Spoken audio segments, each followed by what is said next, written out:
So, hello mga kabangers! Welcome back to my YouTube channel, and for today's video ay panibagong tutorial na naman ang ating isi-share.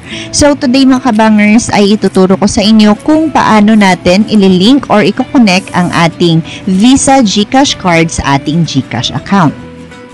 So, today mga kabangers ay dumating na ang ating Visa GCash card after ng ilang days sa paghihintay natin. So, ano nga ba ang purpose ng ating Visa GCash card? So, mga kabangers, if meron po kayong ganito, ay pwede po tayong makapag-withdraw sa iba't ibang ATM machines. At also, if nag-shopping kayo online, ay pwede po natin itong gamitin. Or if ever na bibili kayo sa grocery store, ay pwede po natin gamitin ang ating Visa GCash card. And I heard na pwede rin natin itong gamitin if ever na nag-shop abroad po kayo para magkaroon po tayo ng low forex rate at the same time para sa zero fees. And last thing ay pwede po natin gamitin ang ating Visa GCash card sa pag-access ng mga promos. So mga kabangers, ito na po yung Visa GCash card natin. As you can see ay napakasimple lamang ng design niya. So ito po yung front at ito naman po yung back niya. So dito natin makikita yung mga information na kailangan natin mamaya. So mga kabangers, samahan nyo na po ako at atin na pong i-link ang ating Visa GCash card. So punta lang po tayo sa ating screen at i-open lang po natin ang ating GCash app. Hanapin at i-click lang po natin ang card. I-click lang po natin ang link my card.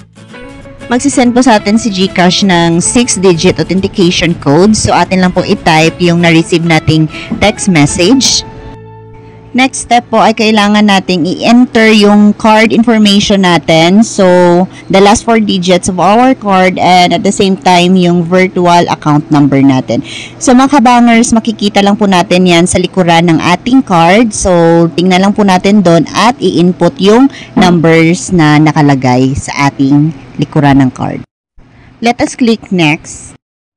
So, ayan mga kabangers, successful na po yung pag-link natin ng ating Visa GCash card sa ating GCash account. So, the next step is kailangan nating mag-nominate ng ating card PIN. So, kailangan nating mag-nominate ng 6-digit card PIN.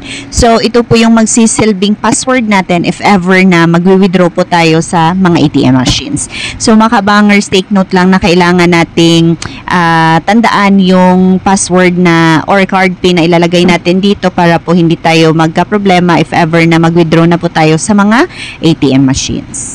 I-click lang po natin ang next. So, ayan mga kabangers, na link na po yung GCash card natin at may nakalagay na congratulations. So, pwede na po natin gamitin ang ating card sa mga stores at the same time sa pag-withdraw sa mga ATM machines. So mga kabangers, that's all for today's video, and thank you so much for always supporting our videos. And once again, I hope na may natutunan po kayo sa ating tutorial. See you in our next vlog. Have a good day and goodbye.